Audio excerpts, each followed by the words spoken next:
तर मंडळी, आज आहे होळी आणि होळीसाठी खास अशी म्हणजे मेन जो हे आहे पारंपरिक पदार्थ तो म्हणजे पुरणपोळी आणि रस शेवया. तर मी आज करणार आहे पुरणपोळी. तर मी पुरणपोळीसाठी ना ह्या 3 वाट्या डाळ घेतलेली आहे. चणा डाळ आहे, ही स्वच्छ मी वेचून घेतलेली आहे. ही 3 वाट्या डाळ आहे आणि वजनाने अर्धा किलो डाळ आहे. तसंच हे मी हा 2.5 वाट्या गूळ आहे आणि अर्धी वाटी मी साखर घालणार आहे. म्हणजे कसं आपला गूळ जर चिकचिकीत असेल तर साखर घातल्यामुळे ते पुरण आपलं चांगलं व्यवस्थित असं होतं. तर ही वेलची पूड घेतली आहे, हे मीठ घेतलं आहे, हे जायफळ घेतलेलं आहे, ही हळद घेतलेली आहे आणि हे तूप घेतलेलं आहे. तुम्हाला आवडत असेल तर तुम्ही सुंठसुद्धा घालू शकता.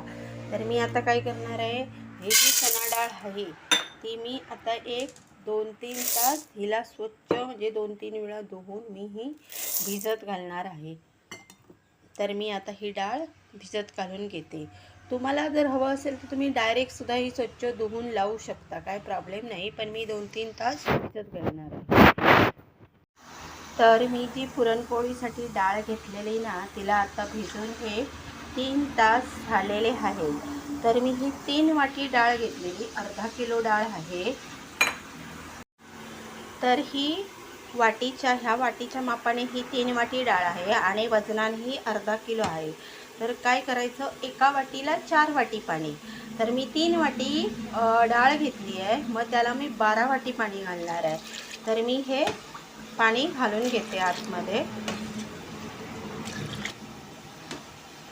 त्यात घातलेली चणा डाळ मी काढून घेतली आहे आणि हे 12 वाटी पाणी मी उकळत ठेवलेलं.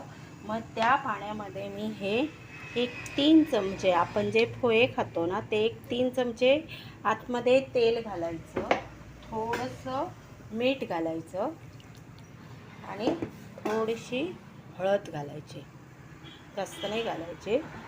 आणि हे आता पाणी उकळलं आहे ना त्याच्यामध्ये ही डाळ टाकायची आणि ही शिजून घ्यायची. तर आपली ही डाळ आहे ना 10 मिनटं झालेली आहेत. सुरुवातीला मी मोठा गॅस ठेवलेला आणि आता मंद गॅस. तर ते ही बघा छानपैकी अशी शिजलेली आहे. हे बघा बोटाने सुद्धा ती हे होते. तर मी आता ही काय करते, ही जी डाळ आहे ना ती म्हणजे हे खाली टोप ठेवलं आहे आणि त्याच्यावर ही चाळण ठेवली आहे. तर त्याच्यावर मी निथळून घेते. तर ही डाळ मी आता निथळून घेतली आहे. तर हिला 5 मिनटं मी अशीच ठेवणार आहे, म्हणजे त्याच्यातलं जे सगळं एक्स्ट्राचं पाणी आहे ते निथळून जाईल.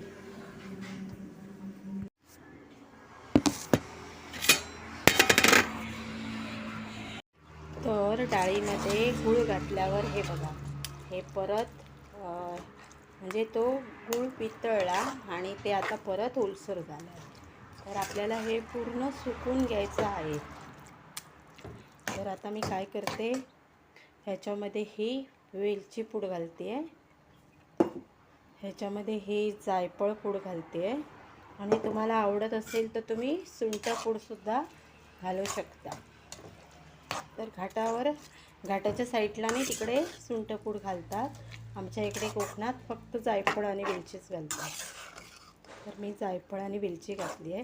तर हे आता म्हणजे असं पूर्ण हे करायचं आणि हे पुरण शिजायला 10 मिनटं तरी लागतील मंद गॅसवर. तर मी शिजून घेते. तर हे बघा आपलं हे पुरण शिजत आलेलं आहे. तर हे ना असं ढवळत राहताना खूप काळजी घ्यावी लागते, कारण त्याच्या ज्या चिट्या असतात ना त्या खूप अंगावर उडतात आणि खूप चटका बसण्याचा आपल्याला संभव असतो. त्यामुळे सांभाळून हे ढवळायचं. तर आता मी जी ती डाळ आहे ना ती आतमध्येच मी त्या गुळामध्ये मोडून घेतलेली आहे. म्हणजे काय होतं, आपण ज्यावेळी पुरण हे करणार बारीक करणार त्यावेळी आपल्याला त्रास होणार नाही, कारण हे थोडं गरम असतानाच बारीक करावं लागतं, नाहीतर ते थंड झाल्यावर बारीक होत नाही. तर आता आपलं हे पुरण हे बघा अजून ओलसर आहे, ते झालेलं नाही आहे. तर आपली एक पारंपरिक पद्धत आहे. पुरण झालं हे आपण कसं ओळखायचं, तर हा चमचा आहे ना, तो ह्याच्यामध्ये असा उभा करायचा. जर ते झालं तर चमचा पडणार नाही, आणि झालं नाही तर चमचा पडणार आहे बघा. तर हे आपलं झालेलं नाही आहे, त्यामुळे चमचा पडतो. तर हे मी एक अजून 5 मिनटं व्यवस्थित ढवळून घेते. तर मंडळी, आता आपलं हे पुरण ना छानपैकी असं तयार झालं आहे. हे बघा, हे सगळं असं त्याचा गोळा होतो आणि आपल्या कढईला सगळं पुसून निघतं, म्हणजे आपण समजायचं की आपलं पुरण तयार झालेलं आहे. तर आता मगाशी मी तुम्हाला दाखवलेलं तर तो आपला चमचा कसा पडत होता. तर आता आपली एक पारंपरिक पद्धत आहे. आता आपण बघा, हे बघा, हा चमचा असाच उभा राहतो, म्हणजे आपलं पुरण झालेलं आहे. तर मी हे आता काढून घेते. मला 1-2 मिनटं मी थंड करणार आहे, आणि गरम असतानाच हे पुरण त्याचं मी चाळणीने बारीक करून घेणार आहे. तुमच्याकडे पुरण यंत्र असेल तर मी पुरण यंत्रातनं केलं तरी चालतं, पण कसं आहे, पुरण यंत्रामधनं करायला खूप वेळ जातो. मग त्याच्यापेक्षा माझ्याकडे सुद्धा पुरण यंत्र आहे, पण मी त्याच्यामधून काही करत नाही, कारण ते खूप त्या जाळ्या बदला, हे करा, ते खूप किचकट वाटतं. त्याच्यापेक्षा आपले ती जी मगाशी मी डाळ चाळायला चाळून घेतलेली, ती आता मी सुकट ठेवली आहे. मग त्याच्यावरनं मी हे करणार आहे. तर मी आता पुरणपोळीसाठी कणिक भिजवून घेते. तर मी आज गव्हाची पुरणपोळी करणार आहे, मैद्याची करणार नाही आहे. तर त्याच्यासाठी मला काही जास्त पुरणपोळ्या नको आहे, त्याच्यामुळे मी 2 वाटीच पीठ घेते आहे. तर हे 2 वाटी मी गव्हाचं पीठ घेतलेलं आहे काय, आणि हे त्याच्यामध्ये मी ही चिमूटभर हळद टाकणार आहे. म्हणजे काय होतं, आपल्या पुरणपोळीला कलर चांगला येतो. आणि हे थोडंसं मीठ टाकणार आहे. मीठ जास्त पण नाही टाकायचं. आणि हे पाणी घेऊन मी थोडं थोडं असं घेऊन हे पीठ मी सॉफ्ट असं मळून घेते. तर हे पीठ ना, हे बघा, थोडंसं पाणी घालून हे एवढं असं पातळसर पीठ ते मळून घ्यायचं. तर ह्याला आता काय करायचं, 10 मिनटं हे पीठ चांगलं मळायचं. तर ह्याला मी आता काय करणार आहे, तेल लावणार आहे. हे बघा, तेल लावून ह्याला मी असंच 10 मिनटं मळून घेणार आहे.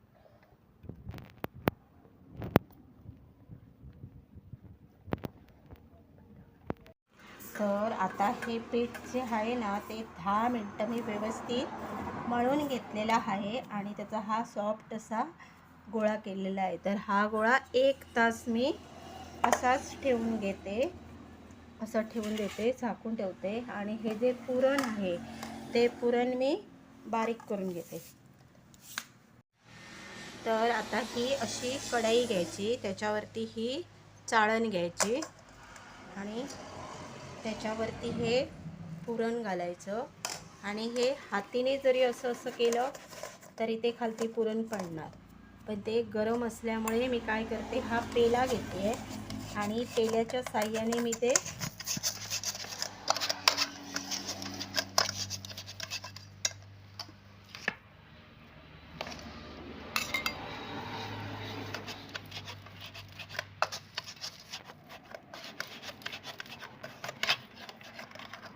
अरे बघा, तर हे असं एकदम बारीक असं हे पुरण खालती तयार होऊन पडतं. हे बघा, एकदम सॉफ्ट असं. तर मी हे सगळं जे हे पुरण आहे ते मी ह्या पेल्याच्या साहाय्याने करून घेते. मंडळी, मी चाळणीच्या साहाय्याने हे असं छानपैकी असं स्मूथ असं हे पुरण तयार करून घेतलेलं आहे. हे बघा, तर आता याच्या मी हे बघा असा छान असा त्याचा स्मूथ असा गोळा होतो आहे. तर आता याच्या मी पुरणपोळ्या करणार आहे. तर आपलं हे पीठ ना चांगलं तयार झालेलं आहे. तर आपण हा एवढा गोळा घ्यायचा,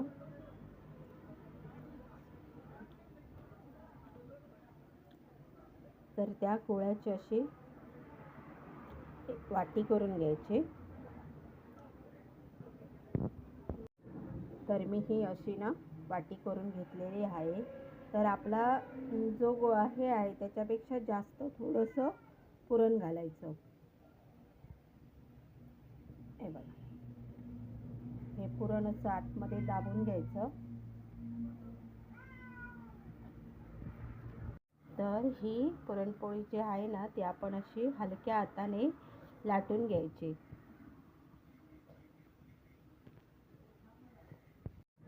तर आता आपली ही पोळी ना लाटून झालेली आहे. तर मी ही तव्यावर टाकून घेते. तर आता ही पुरणपोळी आहे ना त्याला हे बघा छोटे छोटे पापुत्रे येत आहेत. तर ही आता आपली पुरणपोळी जी आहे ना ती आपण अशी उलटून घ्यायची. हे बघा,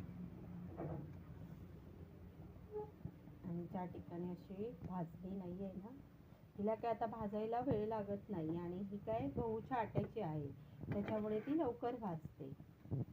तसं मैदा असला की तो कच्चा राहण्याचा संभव असतो. तर आता आपण काय करायचं, ह्याच्यावरती तेल किंवा तूप आपल्याला जे हवं असेल ते आपण टाकून घ्यायचं. तर अशा प्रकारे आपले हा पुरणपोळ्या तयार झालेल्या आहे. तर तुम्ही सुद्धा या होळीला नक्कीच पुरणपोळी करा.